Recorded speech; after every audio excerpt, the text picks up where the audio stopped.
롯이 소아래에 이르렀을 때에 해가 떠올라서 땅을 비췄다. 주님께서 하늘 곧 주님께서 계신 곳으로부터 소돔과 고모라에 유황과 불을 소나기처럼 퍼부으셨다. 주님께서는 그 두 성과 성 안에 사는 모든 사람과 넓은 들과 땅에 심은 채소를 다 엎어 멸하셨다. 롯의 아내는 뒤를 돌아보았으므로 소금 기둥이 되었다. 다음 날 아침에 아브라함이 일찍 일어나서 주님을 모시고 서 있던 그곳에 이르러서 소돔과 고모라와 넓은 들이 있는 땅을 내려다보니 거기에서 솟아오르는 연기가 마치 옹기 가마에서 나는 연기와 같았다. 하나님은 들에 있는 성들을 멸하실 때에 아브라함을 기억하셨다. 그래서 하나님은 롯이 살던 그 성들을 재앙으로 뒤엎으실 때에 롯을 그 재앙에서 건져주신 것이다. 아멘. 네, 하나님의 말씀입니다. 미국의 그 흑인들에 대한 인종차별이 참 심했는데요. 이제 그게 사실은 좋아진 게 얼마 안 됐습니다. 1955년에 이제 몽고메리 버스 보이콧 사건이 있었는데요. 이제 당시만 해도 이렇게 내용을 보니까 흑인들이 버스를 앞으로 못 타고요. 흑인들은 뒤로 버스를 타고 이렇게 그 자리도 정해져 있어서 흑인과 백인의 좌석이 딱 분리되어 있는 그런 상황이었습니다. 근데 한 로자 파커스라는 한 여인이 이제 백인들이 앉아야 되는 좌석에 앉아 있다가 그 뒤로 가는 것을 거부하고 그 경찰이 와서 그녀를 잡아가게 됩니다. 그래서 그게 시발점이 돼서 이제 그 흑인들의 인권 운동이 시작됩니다. 그래서 시작은 굉장히 간단했습니다. 버스를 타지 않는다. 그 13개월이나 그게 이어졌고요. 마틴 루터킹 주니어가 말했던 아주 유명한 나는 꿈이 있습니다라는 그런 강연도 이때 이어져서 나오게 됐습니다. 굉장히 사람들이 자기를 희생을 많이 했어요. 그 일을 위해서 흑인들이 자전거를 타고 걸어가고 또 서로 카풀을 하고 애를 굉장히 많이 썼습니다. 그런데 그 와중에도 어떤 사람들이 있었냐면 그 중에서 이익을 취하는 사람들, 불법 서류를 만들어서 돈을 타내는 사람들, 카풀을 하면서 폭리를 취하는 사람들, 그런 사람들이 그 안에 이제 있었습니다. 그러니까 정의로운 목적을 가진 인권 운동인데도 불구하고 그 속에 사람들의 죄성이 아주 명확하게 드러나는 거죠. 우리가 인간이 가진 아주 고귀한 이상도 죄의 영향으로부터 자유롭지가 못합니다. 우리가 하는 모든 일들이 죄에 덮여 있어요. 죄가 우리 인간의 깊은 심령까지 자리 잡고 있다는 것을 이런 인권 운동들 안에 일어나는 그런 문제들로부터 우리가 알 수가 있습니다. 저는 오늘 창세기 19장의 말씀을 통해서 죄가 도대체 어디까지 전진을 하는지, 그리고 하나님은 그 속에서 어떻게 구원의 길을 여시는지 오늘 19장의 말씀을 통해서 같이 나눠보도록 하겠습니다. 오늘 19장의 29절까지 말씀은요, 크게 세 가지로 구성되어 있습니다. 이 소돔을 방문한 두 천사, 도대체 소돔과 고모라가 얼마나 타락했는지 알기 위해 방문했던 이 두 천사가 거기서 겪는 일이 나옵니다. 그리고 소돔 사람들이 저지른 그 죄악이 그들이 심판받을 수밖에 없다는 것을 알게 해주는 하나의 장면이 나오고요. 두 번째 장면은 롯의 가족들이 강제적인 구원을 하나님이 일으키십니다. 그들이 막 머뭇거리니까요, 롯의 가족들을 하나님이 강제적으로 데리고 나오십니다. 그리고 세 번째 장면은 소돔 지역이 결국에는 유황과 불로 멸망하는 이 내용이 쭉 이어지는 게 오늘의 본문의 말씀이에요. 이곳에서 우리가 먼저 알 수 있는 첫 번째는 뭐냐면 죄가 전진하는 겁니다. 점차적으로 죄에 물들게 돼요. 19장 1절 말씀 볼게요. 저녁에 두 천사가 소돔에 이르렀다. 롯이 소돔성 어귀에 앉아 있다가 그들을 보고 일어나서 맞으며 얼굴을 땅에 대고 엎드려 청하였다. 창세기 13장에 가면 롯이 처음에는 소돔 근처에 장막을 치고 살았습니다. 그런데 오늘 말씀에 보면 이 롯이 어디에 앉아 있냐, 소돔 성문에 앉아 있습니다. 이 성문이라는 곳이 그때 당시에 어떤 곳이었냐면 그 장로들과 관리들이 그 성문에 앉아서 그 지역의 현안도 이야기 나누고 중요한 그 재판도 하고 그런 곳이었습니다. 성문에 앉아 있다라는 얘기는 뭐냐면 그 권위와 권력을 가지고 있는 사람들인 거예요. 그러니까 롯이 지금 그 성문에 앉아 있습니다. 그 이야기는 소돔과 고모라 땅의 롯이 근처에 살다가 그 안에 들어가서 아주 중요한 역할까지 올라갔다는 거예요. 그 무리 중에 하나가 되어 있는 롯을 발견할 수가 있습니다. 앞에 보면 아브라함은 하나님께 헌신하며 하나님과 완전하게 하나가 됐습니다. 그런 아브라함의 모습을 볼 수가 있어요. 그거에 비해서 롯은 어떤 사람이 됐냐면 그 도시의 성에 있는 사람들과 하나가 된 거예요. 그 속으로 쑥 들어갔어요. 죄가 갑자기 우리를 막 사로잡아서 흔들지 않습니다. 죄가 아주 조금씩 침투해 들어옵니다. 우리 마음 안에 담을 넘어요. 우리 양심이 있거든요. 하나님이 주신 마음이 있거든요. 그러니까 그거를 하나씩 부수면서 조금씩 전진해 갑니다. 그러다가 나중에 죄에 아주 무디게 만들어 버리는 게 죄가 우리 안에 들어오는 방법이에요. 롯이 그 성문에 앉아 있는데 굉장히 특별한 두 사람이 오는 걸 본 거예요. 그래서 그들을 집으로 데리고 들어가서 환대를 합니다. 이게 아브라함에게 다 배운 것 같아요. 그래도 배운 게 있잖아요. 그를 집으로 데리고 들어왔는데 우리가 굉장히 잘 아는 장면이죠. 어떤 장면이 5절에 이렇게 나와요. 그들을 우리에게로 데리고 나오너라. 그 마을 사람들이 찾아온 거예요. 우리가 그 남자와 상관 좀 해야 하겠다. 여기서 상관한다라는 이 단어가 성적인 관계를 말합니다. 그러니까 이 사람들이 그들을 끄집어내는, 그러니까 동성애적인 요소가 여기 숨어 있고요. 손님들에 대해서 폭력과 비정상적인 성적 욕구를 채우려고 하는 거예요. 그 소돔 사람들이 이방인이 왔는데 모르는 사람을 환대하는 게 아니라 그에게 모욕을 주는 행위입니다. 폭행을 가하는 거예요. 그래서 그 사람을 아주 땅끝으로 몰아버리려고 하는 게 이 소돔 사람들의 모습이에요. 이 소돔 사람들의 죄에 대해서 이후에도 성경이 계속 이야기를 합니다. 이사야도 얘기하고요, 에레미야도 얘기하고요, 에스겔도 얘기를 해요. 어떤 이야기를 하냐면 우리가 보지 못하던 이야기들을 계속해요. 간음과 거짓말, 범죄 선동, 교만, 어려운 자들에 대한 무자비함, 사회적인 압제, 이런 이야기들이 선지자들이 말을 합니다. 그러니까 여기서 다루는 죄는요 아주 일부의 죄예요. 그러니까 소돔과 고모라가 아주 끝까지, 죄의 끝까지 달려간 거예요. 하나님이 심판할 수밖에 없는 상황까지 간 겁니다. 우리가 세상에 살 때 우리가 신앙이 있고 그래 나도 믿는 사람이야. 그런데 언제부턴가 세상 문화에 우리가 조금씩 물들어 가다 보면 어느 순간 그 죄 속에 들어가 있는 거예요. 제가 건설회사 근무를 이렇게 했는데요, 건설업 문화가 있습니다. 제가 처음에 이제 막 들어갔을 때는요, 건설업 문화가 너무 불편한 것들이 많은 거예요. 왜 이건 이렇게 하지? 왜 이렇게 비정상적이지? 왜 이렇게 부정하지? 그런 마음이 제 안에 있었어요. 그런데 시간이 점점 지나고 나니까 그 건설업 문화의 부정적인 그런 문화들이 나중 되니까요 아무렇지 않은 거예요. 제 자신이 그 문화 속에 깊이 들어갔는데 아무렇지도 않았어요. 그냥 당연해지는 거예요. 동조하고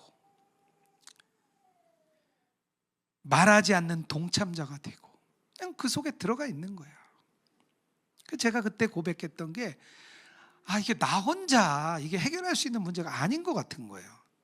이 구조적인 악이 꽉 잡고 있으니까요, 나 혼자 이 무거운 벽에 버텨낼 수가 없는 거예요.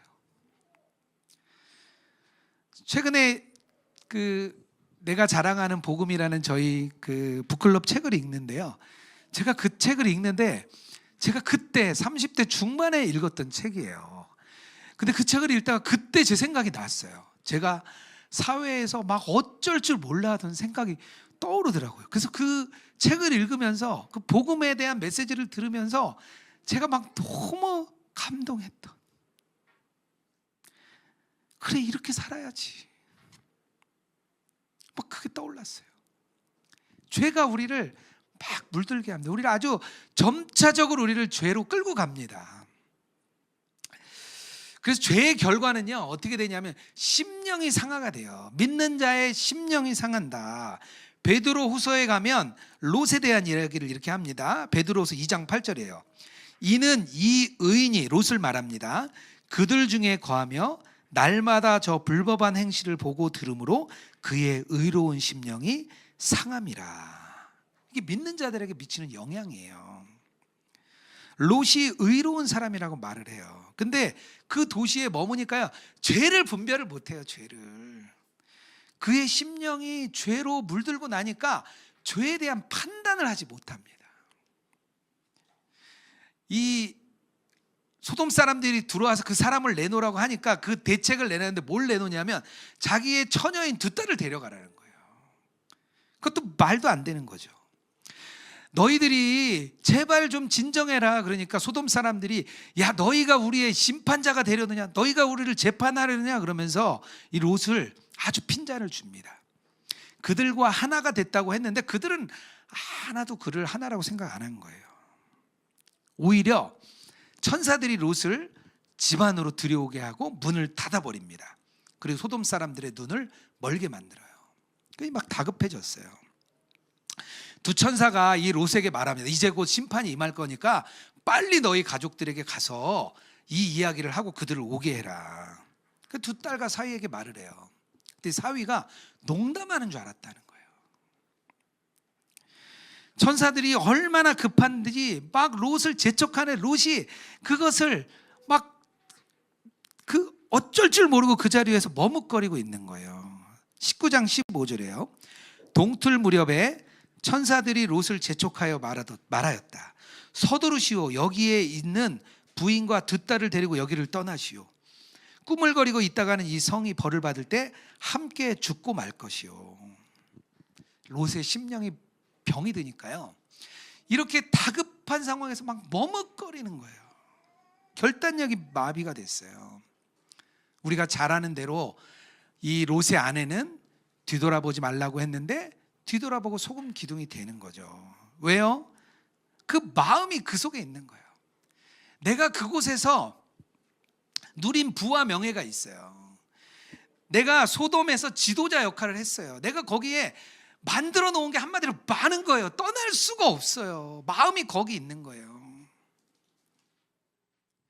이후에 두 딸은 자손을 얻기 위해서 아버지에게 술을 먹이고 동참하는 일이 일어납니다. 그러니까 죄가 온 가족을 심령이 상하게 한 겁니다. 죄가 이렇게 우리의 심령에 들어와서 우리를 상하게 해요.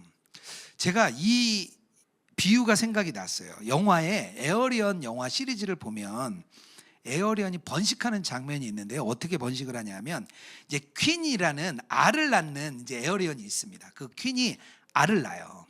그럼 그 알이 태어나서 알이 깨어나면 숙주의 입과 호흡기를 통해서 들어갑니다. 그러니까 뭐 사람뿐 아니라 여러 동물에게도 들어가고 막 들어가요. 그리고 특히 이제 사람이 좋은 숙주죠. 이렇게 호흡기를 통해서 들어가면 그 숙주가 기절해 있거나 아니면은 이렇게 마취가 된 상태로 이렇게 쓰러져 있습니다. 그때까지는 살아 있어요. 그리고 이 에어리언이 이 속에 들어가서 이 배아 속에서 자라납니다. 그리고 이 성체가 된 에어리언이 어떻게 하냐면 가슴을 뚫고 나와요. 그래서 이제 숙주는 죽게 됩니다. 그래서 이 뚫고 나오는 에어리언의 상태를 체스터 버스터라고 불러요. 가슴을 뚫고 나오는 그런 상태다 그래서. 그러니까 이 에어리언이 기생 파괴성 생물이에요. 숙주가 있어야 성장할 수가 있고요. 성장하면 숙주를 죽입니다. 죄가 에어리언과 비슷해요. 우리 마음에 깊이 들어와서 우리 마음에 자리를 잡고 잘 자라나다가 결국에는 그 숙주를 죽입니다. 그러니까 우리를 죄의 영향으로 확 끌고 가는 거죠. 롯도 아브라함처럼 복을 주는 사람이 되고 싶었어요. 그런데 그는 그냥 나그네일 뿐이었습니다. 자기 집에 온 손님을 보호하고 싶었습니다. 근데 오히려 손님들이 롯을 보호해줘요. 가족을 구원하려고 했던 그 롯에게 결국 가족들은요, 그가 농담한다고 여기는 거예요. 롯 자체는 신실한 사람, 의로운 사람이라고 계속 성경이 말합니다. 그런데 그는 그냥 머뭇거리다가 실패한 사람이 되어버려요. 그 롯의 믿음이 그의 생각과 그의 가치관과 그의 행동 규범을 하나도 바꾸지 못했습니다. 여러분은 어떠십니까? 구원받은 여러분들 어떠십니까? 롯처럼 세상에 살면서 그곳에 자리 잡기 위해 열심을 다하고 안전하게 그곳에서 살려고 하고 내가 이루어 놓은 것 때문에 머뭇거리고,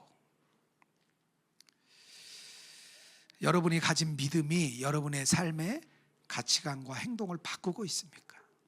그게 오늘 주님이 롯을 통해 우리에게 말씀하시는 거예요. 우리를 돌아보라는 거예요. 우리 상태를. 우리가 죄로부터 떠나지 못하고 머뭇거리면 우리는 실패하는 거예요.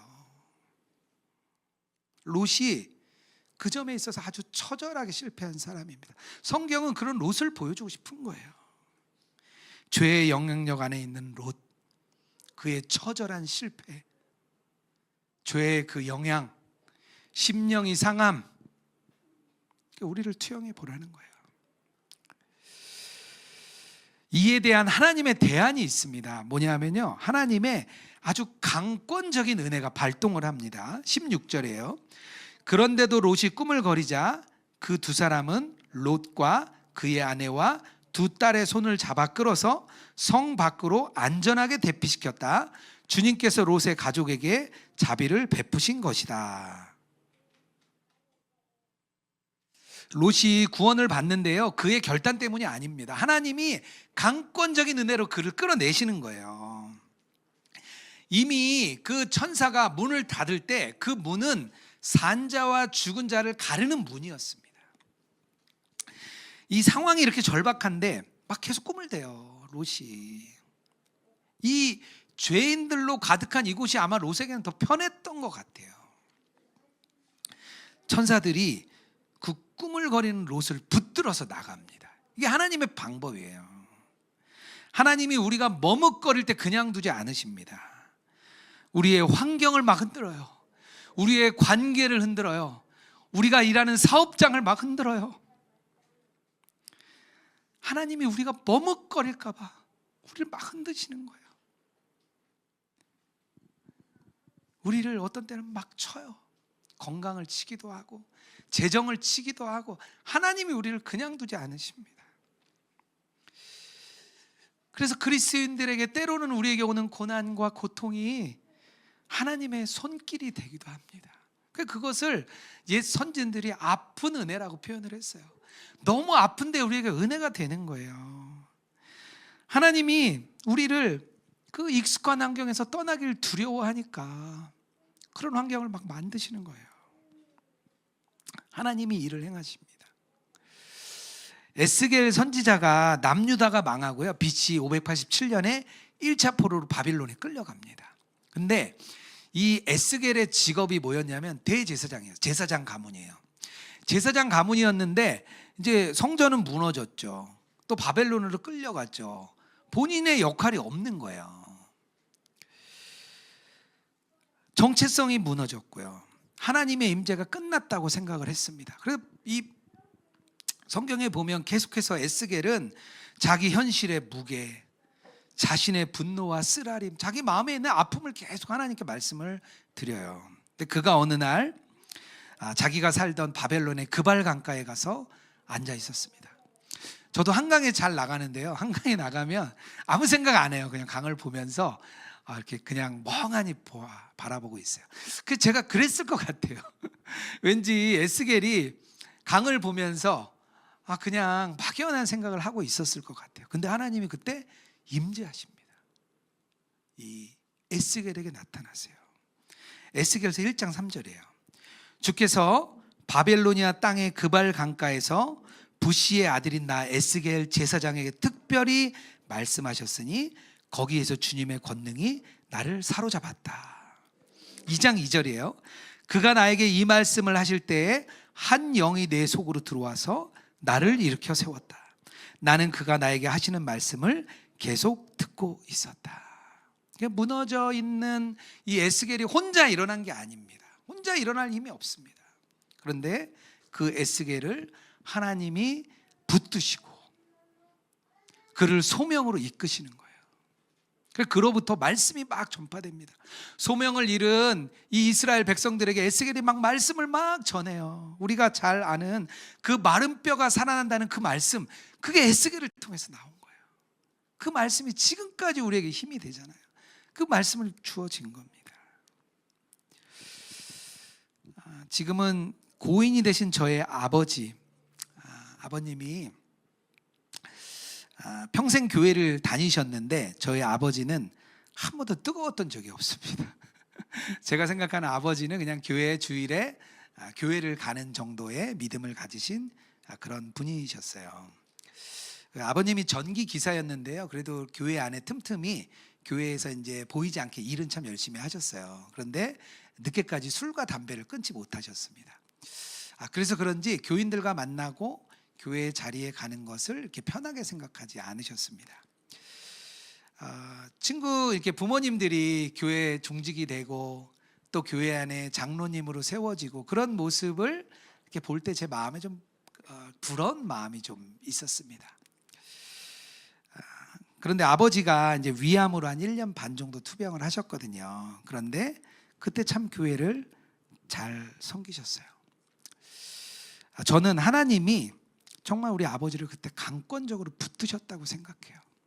그 암이라는 아픔을 통해서 아버지를 완전히 뒤집으셨거든요. 그러니까 지금도 우리 교회 장로님과 권사님들이 저희 아버지 이야기를 할 때 그 투병하면서 새벽 예배도 섬기고 또 일부 아침 7시 성가대도 하시고 열심히 신앙생활을 참 잘하셨다고 그렇게 말씀해 주세요. 그래서 저희 아버지의 마지막 장례가 참 아름다웠습니다. 교인들이 많이 오셨어요. 그리고 되게 축복해 주셨어요. 지금은 그 우리 신실한 부모님들이 절대 부럽지가 않아요.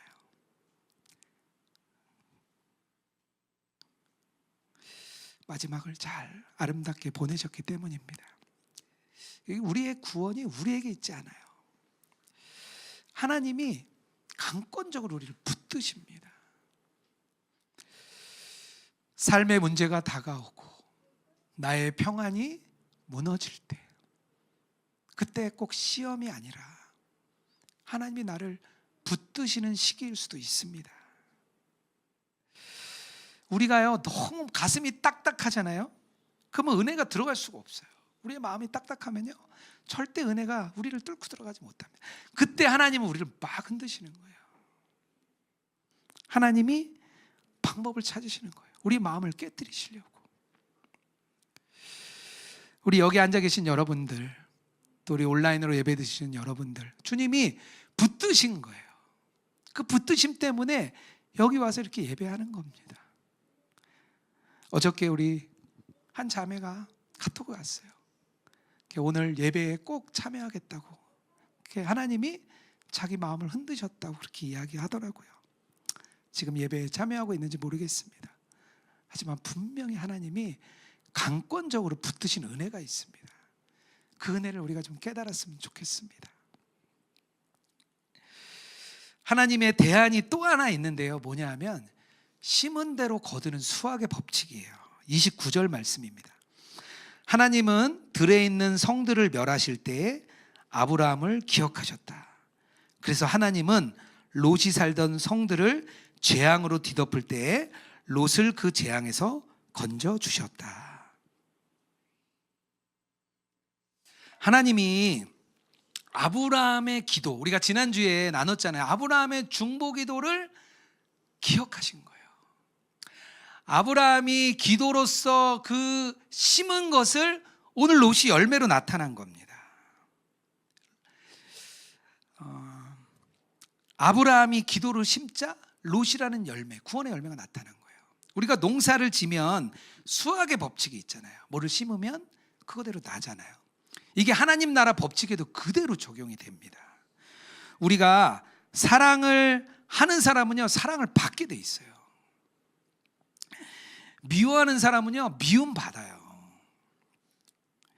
남을 용서하는 사람 용서를 받습니다. 검으로 사는 사람 검을 받습니다. 그게 하나님 나라의 법칙이에요. 갈라디아서 6장 7절입니다. 하나님은 조롱을 받으실 분이 아니십니다. 사람은 무엇을 심든지 심은 대로 거둘 것입니다. 사도 바울이 이어서 어떤 얘기를 하냐면 육체를 심으면 육체가 난다는 겁니다. 이 육체라고 표현할 때는 하나님을 거스르는 행위를 말합니다. 그래서 육체를 심으면 어떤 열매가 나냐? 우상숭배, 원수 맺고 분노와 투기와 음행과 술취함과 방탕함의 열매를 맺는다는 겁니다. 육체를 심으니까요. 반대로 성령을 심으면 성령의 열매가 난다는 거예요. 사랑과 희락과 화평과 오래 참음과 자비와 양성과 충성과 온유와 절제의 열매를 맺는다라고 사도 바울이 갈라디아서에서 말을 합니다. 그게 수학의 법칙이에요. 하나의 행위를 심으면 하나의 행위가 납니다. 여러 행위를 심잖아요. 거기서 습관이 나와요. 몇 가지 습관을 심으면 어떻게 되냐면요, 성품이 일어납니다. 우리 안에 좋은 성품이 생겨요. 이 받은 성품을 가지고 우리가 서로 다 영향을 주고받아요. 우리는 그냥 가는 사람은 없습니다. 오늘 주일에 만나는 사람, 평일에 만나는 사람들과 우리가 서로 영향을 주고받으면서 살아가게 됩니다. 그래서 이렇게 영향을 서로 주고받을 때 문화가 탄생을 하거든요. 그런데 이 문화가, 교회에 좋은 문화가 탄생하면요, 좋은 열매를 맺을 수 있는 환경이 조성이 되는 겁니다. 가정에 기독교 문화가 있으면 기독교인이 생기기가 너무 쉬워요. 그렇지 않으면 기독교인이 생기기가 어렵습니다. 제가 로그인 처치에서 하고 싶은 목표가 있는데요, 뭐냐 하면 저는 예수동행 문화를 만들고 싶어요. 우리 한 명이 예수동행을 심고 예수동행이 자라겠죠. 우리 여러 명이 예수동행을 심으면 예수동행의 성품이 자라나겠죠. 우리 교회가 예수동행을 심으면 예수동행의 문화가 자라나겠죠. 그래서 우리 로그인 처치에서 하고 싶은 최종적인 목표예요. 예수님과 동행하는 문화. 너 한 주간 예수님과 동행했어?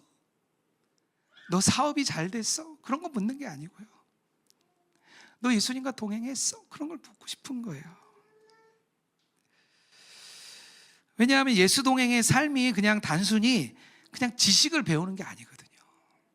우리의 삶으로 나타내는, 배우는 습관입니다. 다양한 예수 동행 훈련을 할 때 하나님이 기뻐하시는 삶의 규칙이 우리 안에 생겨요. 우리가 몸으로 삶을 살아가게 됩니다. 그래서 영성의 습관이라고 말을 하는 겁니다. 이 죄로 상한 심령이 부드러워지는 방법은요, 세상을 믿음으로 살아가는 방법을 예수님과 동행을 심는 겁니다. 이 죄로 상한 심령이 살아나는 유일한 방법이에요. 프랭크 루박이라는 선교사님이, 저희가 이제 예수동행에 영향을 받은 프랭크 루박 선교사님이에요. 그분이 필리핀에서 무슬림 마을에 선교를 했습니다. 근데 그가 45살 되던 해에, 나는 선교사고 목사인데 왜 나는 일상에서 하나님을 의식하며 살지 못하지? 그것에 대한 심각한 고민을 맞이했습니다. 근데 그때 그가 로렌스 형제라는 하나님의 임재 연습이라는 책을 딱 만나요. 그래서 그것을 가지고 연습을 해요. 이 선교사님이 예수님과 실제할 수 있는 연습을 합니다. 그리고 6개월 동안의 일기를 써서 나온 게 프랭크 루박의 편지라는 책이에요. 그 책에 영향을 받은 사람이 나중에 1980년대, 90년대에 가서 달라스 윌라드가 영향을 받습니다. 달라스 윌라드는 그 책의 영향을 받아서 그가 또 책을 써요. 영적 훈련이라는 책을 씁니다. 본인이 그 임재의 실험을 훈련으로 나타내요. 다른 사람들을 훈련할 수 있도록. 그리고 자기 교회에 담임자로 부임한 리차드 포스터에게 또 영향을 또 줍니다. 그 리차드 포스터는 그 영적 훈련이라는 책을 또 써요. 그래서 그 미국 전역에 알리는 레노발의 운동을 일으킵니다. 그래서 많은 공동체가 일어나요. 예수님과 동행하는 공동체들이 이 레노바레 운동을 통해서 막 일어납니다. 로렌스 형제가 1700년대에 하나님의 임재를 연습하고 1900년대 초반에 프랭크 루박이 하나님을 의식하는 동행을 실험하고요.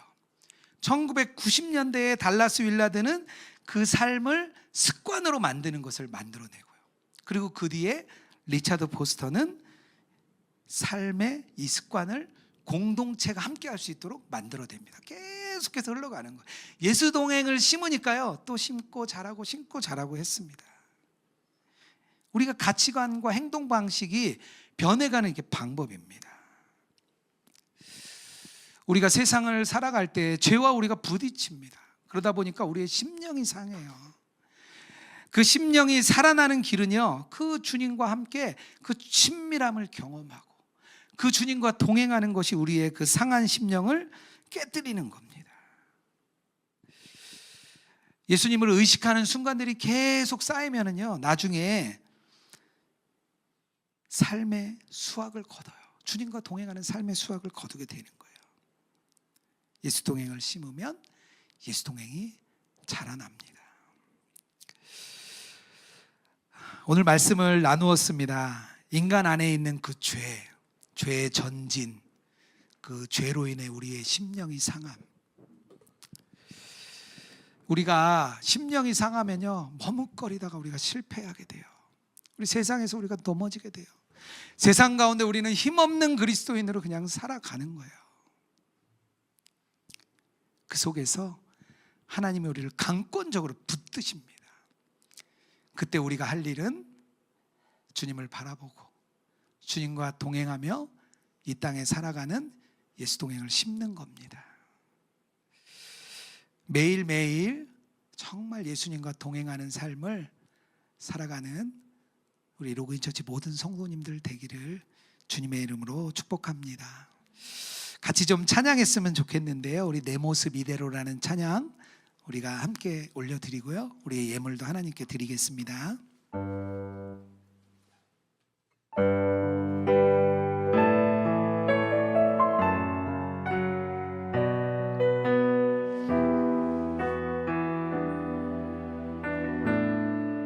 내 모습 이대로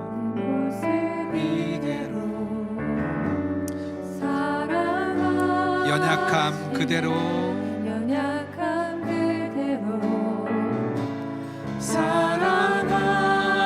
사랑하시네. 나의 모든 발걸음 주가 하시나니 날 인도하소서. 내 모습 이대로 사랑하시네. 연약함 그대로 사랑하시네.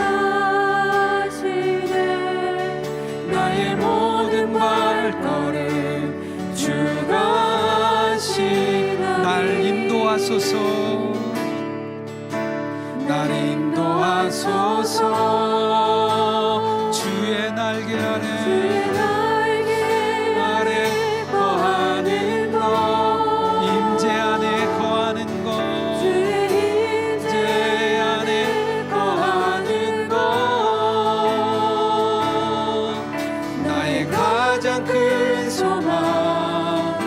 아래 가장 큰 은혜 주와 함께 동행하느니 주의 날개 아래 거하는 것 주의 날개 아래 거하는 것 주의 임재 안에 거하는 것 주의 임재 안에 거하는 것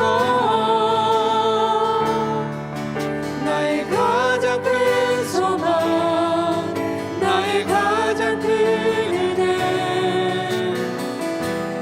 주와 함께 동행하는 우리 가슴에 손을 얹고 찬양하겠습니다. 내 모습 이대로 사랑하시네. 연약함 그대로 사랑하시네.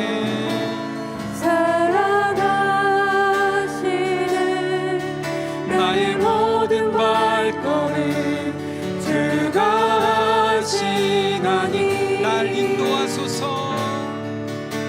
날 인도하소서. 주의 날개 아래 거하는 곳, 주의 임재 안에 거하는 것, 주의 임재 안에 거하는 곳,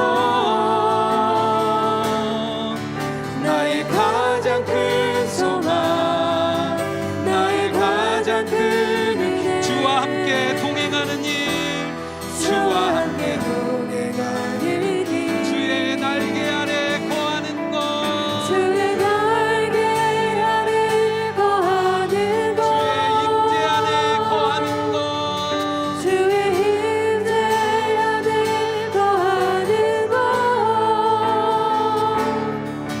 나의 가장 큰 소망, 나의 가장 큰 은혜. 주와 함께 동행하는 길, 주의 임재 안에, 주의 날개 아래 거하는 주의 임재 안에 거하는 것, 주의 임재 안에 거하는 곳,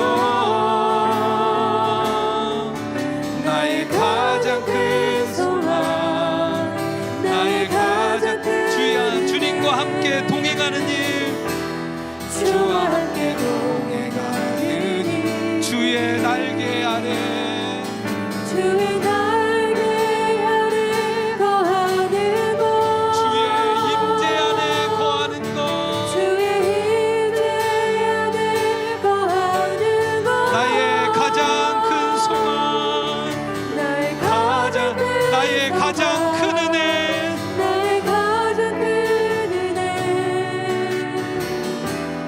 주와 함께 동행하는 일. 우리 이 시간 두 가지 기도 제목으로 함께 기도하기 원합니다. 첫 번째로 우리 안에 무기력함이 있습니다.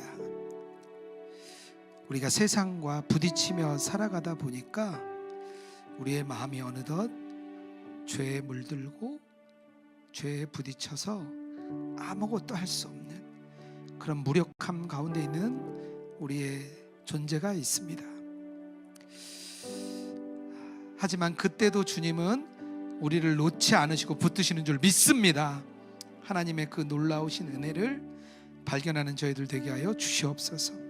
두 번째로 기도할 때 우리가 예수님과 동행을 우리 삶 가운데 심는 저희들 되게 하여 주시옵소서. 삶 속에서 예수님을 생각하며 공부하고, 예수님을 생각하며 일하고, 예수님을 생각하며 자녀를 교육하고, 예수님과 생각하며 우리의 사업을 해나가는 저희들 되게 하여 주시옵소서. 우리가 예수님과 동행을 심을 때 다음 세대와 교회 안에 정말 주님이 기뻐하시는 거룩한 문화로 자라갈 줄 믿습니다. 우리의 결단을 하나님께 올려드리며 나가겠습니다. 함께 기도합니다. 하나님 아버지, 우리가 세상에 살아갈 때에 하나님 우리의 연약함이 있습니다. 하나님 우리의 심령이 무너집니다. 하나님 너무나 거대한 세상과 부딪히는 우리의 마음이 무너집니다. 하나님 우리의 마음속에 죄가 자리 잡고 떠나지를 않습니다. 하나님 죄의 문제 앞에 우리의 심령이 무너집니다. 하나님 어느덧 그 죄가 나의 너무 깊숙한 곳까지 들어와서 죄와 나가 하나가 되어 있는 나의 모습을 볼 때 하나님 너무나 나의 심령이 무너집니다. 하나님 우리가 정말 이 무너진 심령 앞에 우리가 하나님을 의지하며 나갑니다. 하나님 우리의 입술을 주장하여 주시옵소서. 우리의 생각을 주장하여 주시옵소서. 하나님 우리의 마음을 주장하여 주시옵소서.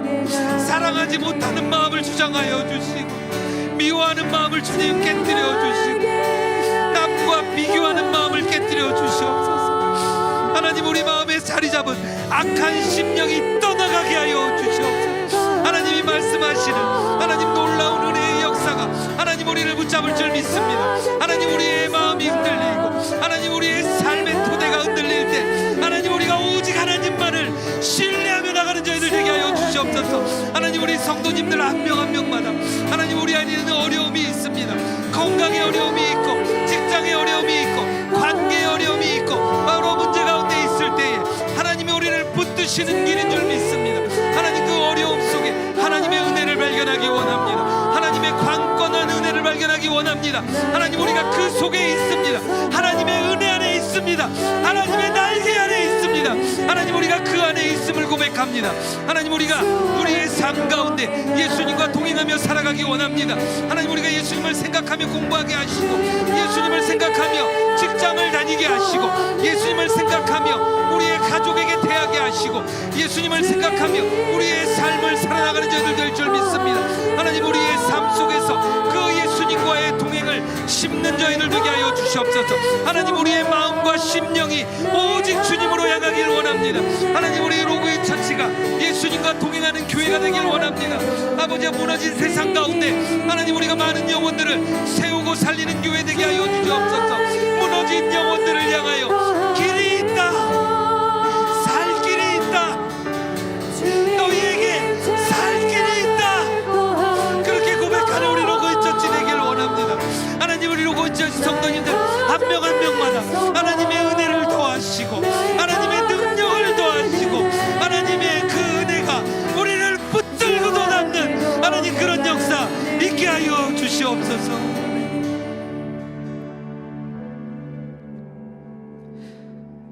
하나님, 오늘 우리가 우리의 연약함을 고백합니다. 죄로 인해 무너진 마음을 고백합니다. 죄로 상한 심령을 우리가 고백합니다. 우리가 그리스도인답게 살고 싶은데 그렇지 못한 우리의 심령이 있습니다. 하나님이 기뻐하시는 삶을 살고 싶은데 그게 안 돼서 세상이 손가락질 하는데 그게 안 돼서 우리가 너무 괴롭습니다. 주님, 우리의 마음을 주님 아시고 우리를 하나님의 강권적인 은혜로 붙들어 주시옵소서. 하나님, 우리 가운데 역사하시는 은혜를 구합니다. 하나님, 우리를 붙잡아 주시옵소서.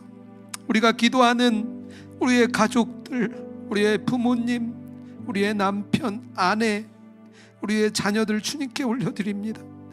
하나님, 그들을 주의 강권적인 은혜로 붙들어 주시옵소서. 하나님, 우리가 그냥 무너져 있지 않고 예수님과의 동행을 이 땅에 심기 원합니다. 하나님, 우리 로그인 처치 한 명 한 명의 성도가 우리의 삶 속에서 예수 동행을 심을 때에 하나님, 그 열매가 맺혀지게 하여 주시옵소서. 하나님, 세상 가운데 우리가 살아갈 때에 그 무너진 세상 속에서 빛이 되게 하시고, 그 무너진 세상 속에서 예수님과의 동행이 마지막 그 난파선에 살아나는 길이 되게 하시고, 세상 가운데 정말 살아있는 역사가 우리를 통하여 나아가게 하여 주시옵소서. 하나님, 우리가 빈손으로 오지 않고 예물을 드렸습니다. 하나님이 예물을 기뻐 받으시고 하나님 나라 위하여 아름답게 사용하여 주시옵소서.